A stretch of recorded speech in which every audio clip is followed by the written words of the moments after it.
Greetings, everyone. This is your boy, Bobbya1984, coming to you with some of that Call of Duty Whack Ops 2 gameplay.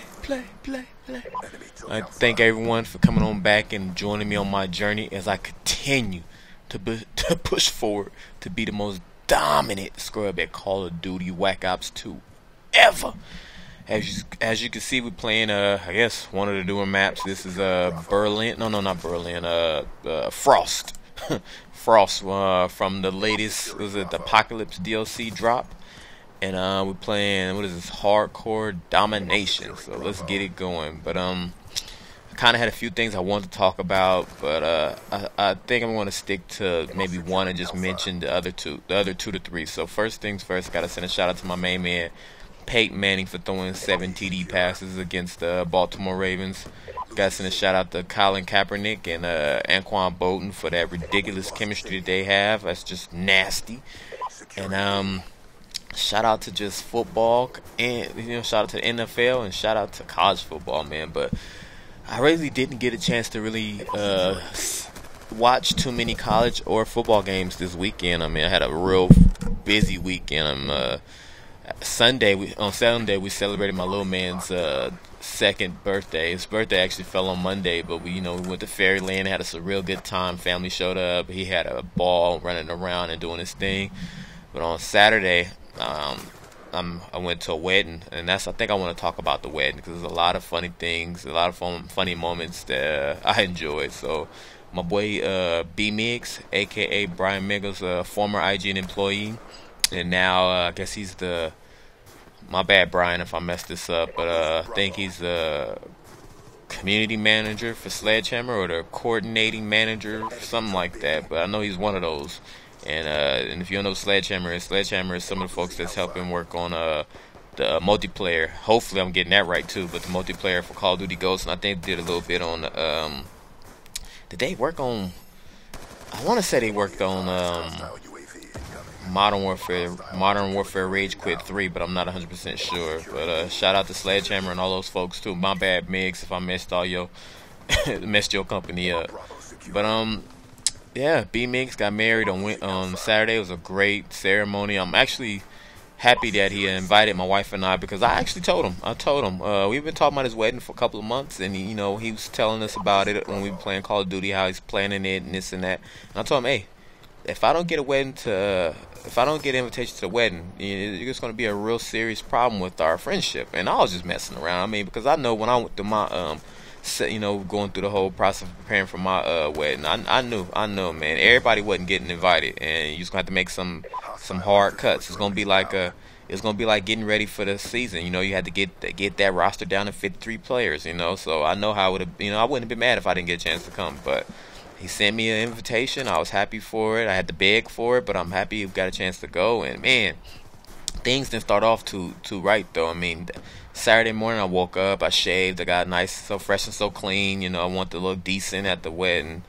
And I was like, okay, I told my old lady, okay, I'm gonna go get a present for Catherine and B Miggs, and we'll get this moving. So I'm looking at the little invitation. I'm like, okay, so where can I go get their invitation? I know it's probably some place that's real nice. Let me see what it is. And I'm like, Bloomingdale's. I'm like, what the hell is a Bloomingdale's? And Bloomingdale's in Richmond, California. It's like, what the hell is some other shop called Barrel Crate or Crate Barrel? It's like, okay, I don't know where that's at. And there was a third one that's like the Pottery Station or something. And I'm like, where the hell are these places at? So I'm like, okay, the wedding starts in a couple hours. I need to go grab something. But I knew Bloomingdale's sounded like a Beverly Hills type of store. I was like, there's no way. Not with the family and the budget that I'm on. I ain't getting nothing from Bloomingdale's. I said, so we're gonna have to make a stop by Target and get Brian and Catherine something nice. So me and my wife stopped through at Target, looking around for a little bit, and I was like, yo, I don't see nothing nice here. But eventually I found something so sexy. It's some remote control LED candles. You use the remote control, turn them on, and you got 3 candles. You can set them up wherever. And I was thinking, man, that'd be hot. It'd be something real sexy whenever, whenever B Mig's feeling real freaky or whatever. He could just kind of tell Catherine, come sit down, baby. I got some wine, got some of this. Grab the remote control, turn on the music, and boom, everything real nice and sexy. So I was like, you know what, you can thank me later. I'll get it, and you can thank me later. So I got him that, and went home, and I'm like, okay, I'm rushing. I'm thinking I don't want to be on CP time. I want to make sure I'm at the wedding on time. I want to make sure there's no issues with the seats. I don't want to be that couple that comes strolling in late. So I get home, I'm ironing my clothes, and I'm like, okay, I don't wear suits and tux, and so I'm just get some of my nice cream khakis and throw on a nice button up and be good with it. Get home, start ironing my clothes, and I'm looking at my khakis like, man, these look huge, and I'm like, wait a minute. I can't wear these big man khakis, I'm not gonna lie. I was a hefty brother when I had those khakis. I wore a size what was it? It was a size 40. I ain't gonna lie, man. I was a big boy. And oh man, shout out to Ad Hook Kim. As soon as the music come on, I just got to do that Puerto Rican 2-step that Danny taught me, man. Shout out to my man Magic Enigma, man. But I just was like, okay, I can't rock these khakis. They too big. I'm not a big boy no more, Like, I'm not a big boy, so I couldn't rock those. So, Bobbya actually doing some work? Oh, yeah, Magic, you know it. But, so I'm freaking out. I'm like, okay, I can't wear the big boy khakis because I can't fit them, I'm small now, after doing the Insanity and the P90X. I'm like, yo, I'm like a good 6 sizes below that now, I can't rock those. So, I found some of my nice looking Levi's. I had some real nice Levi jeans that look like casual wear. So I was like, I'm gonna throw them little charcoal colored on, give them a nice little button up to go with it, and we was good to go. So we hit the freeway, and I'm getting nervous because it's traffic. I think it was a Cal game or somebody was playing in the area that Saturday evening. So I'm like, okay, we speeding, we trying to get there. We get to the they had their wedding ceremony at the Dunsmuir Historic Estate. It looked like a haunted house, I'm not gonna even lie. It's in Oakland Hills, nice little mansion on outside lawn. It was a beautiful setup, it was. That was nasty.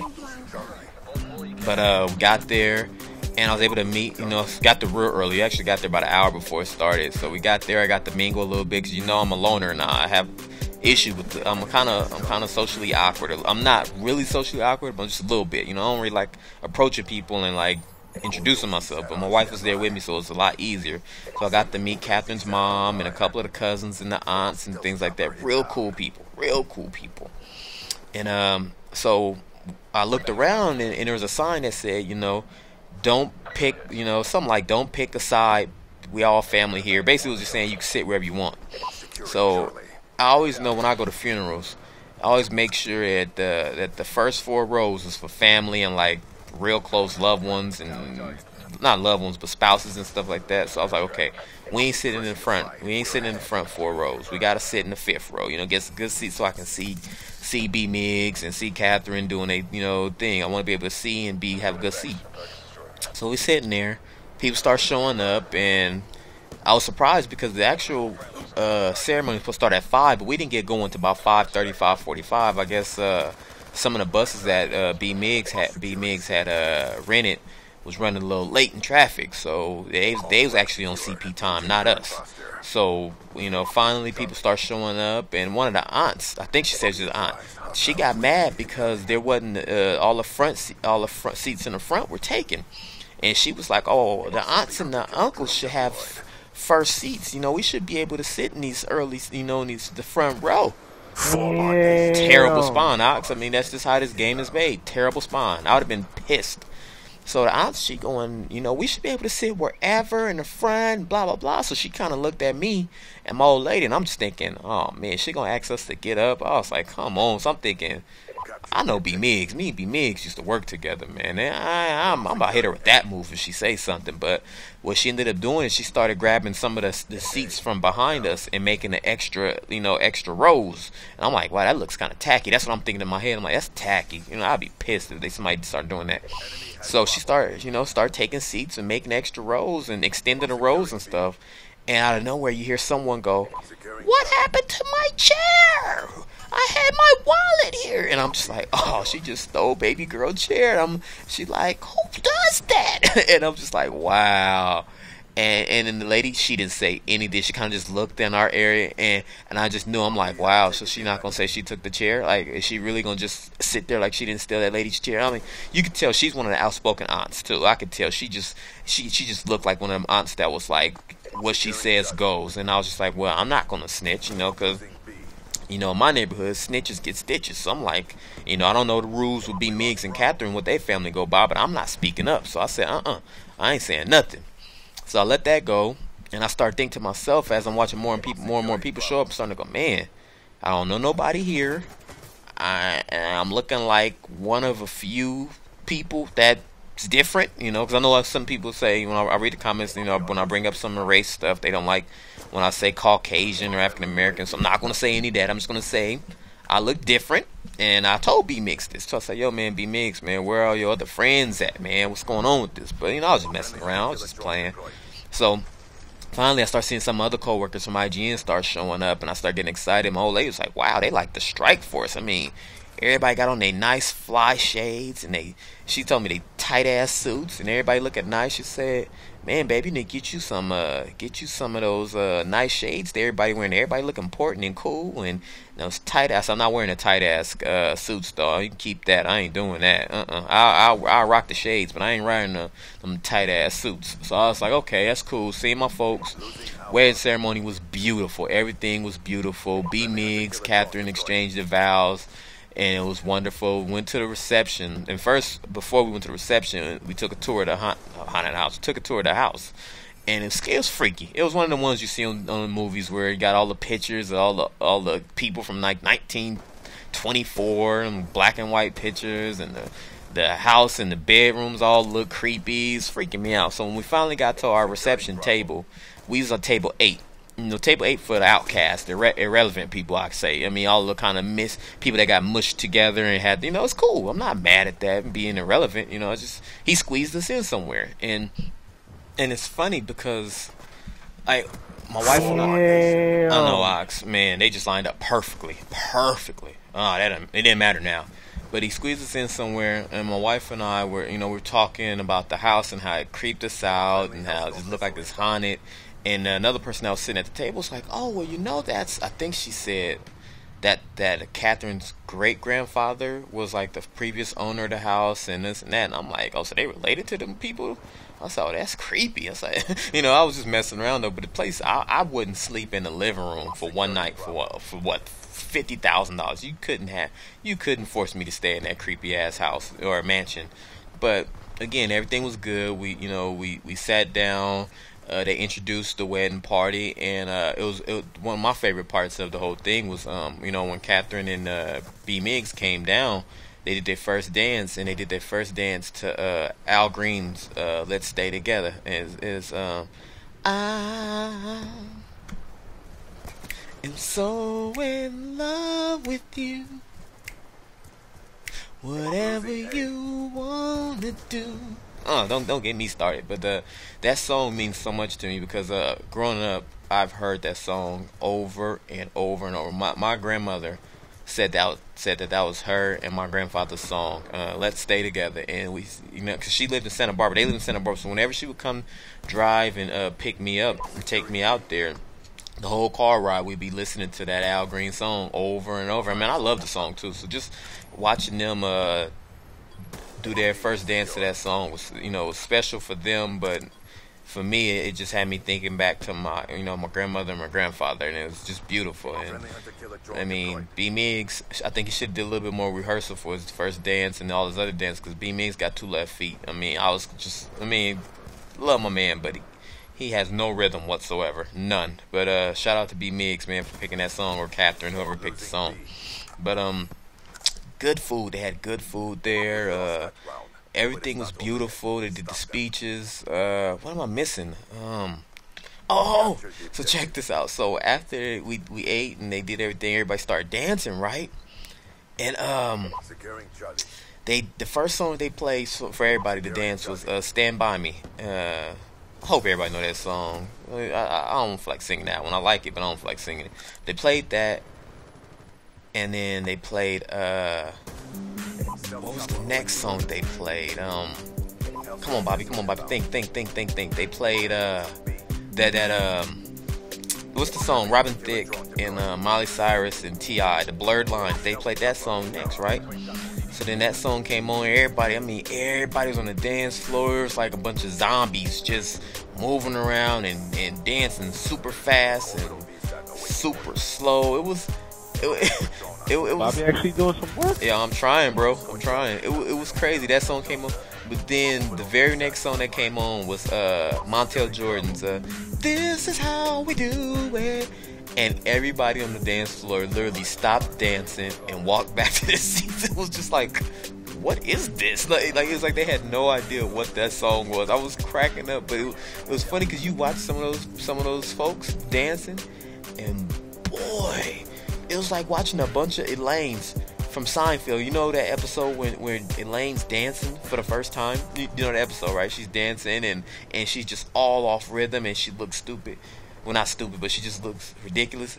That's how everybody on the dance floor looked. It was so funny. Me and my wife was just sitting there cracking it because I wanted to get up and dance. But I was like, babe, they all dancing so fast to these slow songs. I'm going to get thrown off and it's going to throw my rhythm off. And I ain't going to be able to keep my rhythm. Because I'm trying to keep up with them. But, man, it was just so funny watching everybody do their thing. I mean, it was crazy. But here's something else that I tried to do. I was trying to introduce my wife to B-Mix. Because, like, he never... I'm not going to say he never met her, but check this out. So I tried to introduce her to B-Mix, right? And because he's running around, I was like, hey, man, come over to the table. My wife's over here. I want you to meet. He's like, oh, man, I met your wife before. It's like I met her at the IGN holiday party one year, a couple of years back. And I'm like, nah, B-Mix, I've never been to none of the IGN holiday parties. I never go. I was like, no. He's like, bullshit. I'm telling you, me and your wife met there. So I'm going, okay, B-Mix, go finish doing your thing, meeting your folks. But, when we get a chance, I'm going to introduce you to my wife. So time goes on. And we're ready to leave. So I'm like, yo, I'm getting tired. I gotta go pick my son up because we had to do his birthday party the next morning. So I'm like, yo, I'm trying to catch up with B-Mix. I'm like, hey, yo, B-Mix. He's like, I'm about to go take a cigarette break right fast. And I know what those mean, but he's gonna be gone for a while. But I'm like, yo, B-Mix, we about to cut out, bro. Like, just, here's my wife, Crystal. He's like, Crystal, I've met you before. He's like, at the holiday party. My wife's like, no, we never. He's like, bullshit, I'm telling you guys. So I start getting mad because I'm like, B-Mix. And he had a few drinks in him and everything. I'm like, yo, we have never been to none of IGN's whack-ass holiday parties. I was like, I was so frustrated at that point. I'm like, I've never gone to none of those parties. You never met my wife there. You meet her for the first time today. And I think the thing is, we talk about our wives and and my wife and Catherine so much while we playing that it seems like we've all met each other. So it's so crazy, So I'm like, I was really getting frustrated with B-Mix. I was so hot. But at the end of the day, man, they met. It was beautiful, and I'm so happy for Catherine. I'm so happy for Brian for getting together and doing their thing.